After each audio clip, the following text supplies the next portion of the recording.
हुज़ूर अक़दस सल्लल्लाहु अलैहि वसल्लम का इरशाद है कि अगर कोई शख्स अपने किसी मुसलमान भाई को ऐसे गुनाह के ऊपर आर दिलाए या ताना दे जिससे वो तौबा कर चुका है, तो ताना देने वाला शख्स उस वक्त तक नहीं मर सकता जब तक कि ख़ुद उस गुनाह के अंदर मुब्तला ना हो जाए, इसलिए कि वो ऐसे गुनाह के ऊपर आर दिला रहा है, ताना दे रहा है जिससे वो इंसान तौबा कर चुका है। और जब तौबा करके अल्लाह तबारक व तआला से अपना मामला साफ़ कर चुका है, और मामला ही साफ़ नहीं बल्कि अल्लाह तबारक व तआला उस गुनाह को मिटा देते हैं नामाए आमाल के अंदर से, फिर ऐसे गुनाह के ऊपर अपने किसी मुसलमान भाई को ताना देना ये ख़ुद गुनाह की बात है। ये तो उस शख्स का मामला हुआ जिसके बारे में ये मालूम है कि वो गुनाह से तौबा कर चुका है। और अगर किसी शख्स के मुताल्लिक ये गुमान है कि गुनाह से तौबा नहीं की है, फिर भी उसको उस गुनाह के ऊपर ताना नहीं देना चाहिए, आर नहीं दिलानी चाहिए, इसलिए कि हुज़ूर अक़दस सल्लल्लाहु अलैहि वसल्लम ने इस चीज़ से मना फरमाया है कि गुनहगार को ताना मत दो बल्कि उसके ऊपर तरस खाओ। गुनाह से नफ़रत करनी चाहिए लेकिन गुनहगार से नफ़रत नहीं होनी चाहिए। गुनाह नफ़रत की चीज़ है लेकिन गुनहगार की ज़ात जो है वो नफ़रत की चीज़ नहीं है। अगर कोई शख्स बीमार हो जाए तो उस बीमार से नफ़रत नहीं की जाती बल्कि उसके अंदर पैदा होने वाली बीमारी से नफ़रत की जाती है, और उसके लिए दुआ की जाती है कि अल्लाह तबारक व तआला इसको शिफा अता फ़रमा दे। यही मामला गुनहगार का भी है कि उसके गुनाह से नफ़रत करो, गुनहगार की ज़ात से नफ़रत नहीं होनी चाहिए बल्कि उसको समझाएं, उसको दावत व तबलीग करें, उसकी इस्लाह की कोशिश करें, उसके लिए दुआएं करें कि अल्लाह तबारक व तआला इसे हिदायत अता फ़रमाए। यहाँ तक कि कुफ्र से नफ़रत करनी चाहिए, काफिर की ज़ात से नफ़रत नहीं करनी चाहिए। देखिए हुज़ूर अक़दस सल्लल्लाहु अलैहि वसल्लम अल्लाह के नबी अलैहिस्सलातु वस्सलाम को दुश्मनों ने कितना सताया, आपके ऊपर पत्थर बरसाए, आपके ऊपर तीरों की बारिश की गई, आपके जिस्म के कई हिस्से खून से लहूलुहान हैं, लेकिन इसके बावजूद आपकी ज़बान के ऊपर जो कलिमात हैं वो ये है, अल्लाहुम्मा हदी कौमी फ़इन्नहुम ला यअलमून, अल्लाह मेरी कौम को हिदायत अता फरमा, इसलिए कि ये लोग जानते नहीं हैं। आप अलैहिस्सलातु वस्सलाम ने उन्हें बद्दुआ नहीं दी बल्कि उनकी हिदायत की दुआ किया कि अल्लाह तबारक व तआला इन्हें हिदायत अता फ़रमा दे। इसलिए गुनहगार से नफ़रत नहीं होनी चाहिए।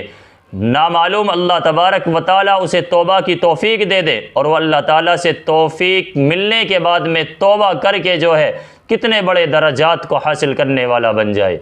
हज़रत मौलाना अशरफ अली साहब थानवी नव्वरल्लाहु मरक़दहू ने लिखा है, आप फरमाया करते थे कि मैं हालन तमाम मुसलमानों से अपने आप को कमतर समझता हूँ और एहतिमालन तमाम काफिरों से अपने आप को कमतर समझता हूँ।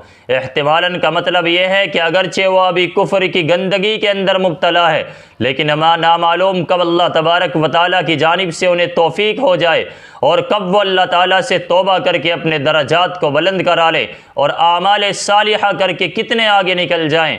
और अपने आप से मुसलमानों को इसलिए कमतर समझता हूँ कि मालूम नहीं किस मुसलमान का अल्लाह तबारक व तआला के साथ में क्या मामला है, हम उसे कमज़ोर समझ रहे हैं, लेकिन हो सकता है वह अल्लाह तबारक व तआला के नज़दीक मकबूल हो। इसलिए कभी किसी को हक़ीर नहीं समझना चाहिए। ये बात आम तौर से उन लोगों के अंदर पाई जाती है जो नए नए दीन की तरफ लगे हुए हैं, जो नए नए नमाजी बने हैं, नए नए दावत व तबलीग का काम करने वाले हैं।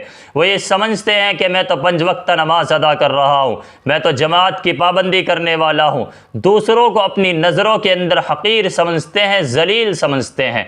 इसलिए मेरे भाइयों, इस वबा से अपने आप को बचाओ, किसी मुसलमान को अपनी निगाहों के अंदर हक़ीर मत समझो।